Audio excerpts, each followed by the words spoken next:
നിൽക്കുക.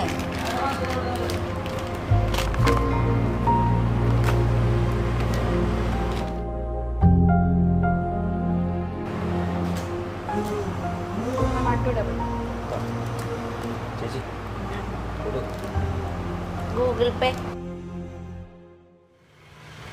ആ ബില്ലിങ്ങിലെ കൊച്ചു കൊള്ളാല്ലേ? അതാണ് നിങ്ങൾ നോക്കി ചിരിക്കുന്നൊക്കെ ഉണ്ടായിരുന്നു. നിന്നെ ഇഷ്ടപ്പെട്ടു പാടും. ചേച്ചിയോട് ആരാ പറഞ്ഞ നമ്മളെ നോക്കി ചിരിക്കുന്നതൊക്കെ നമ്മൾക്ക് ഭയങ്കര ഇഷ്ടമാണ്.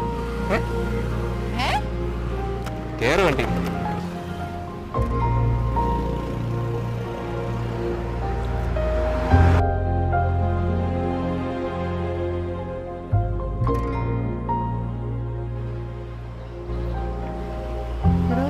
ഏതാ പെൺകുച്ചു നോക്കി ചിരിക്കണ്ടല്ലോ.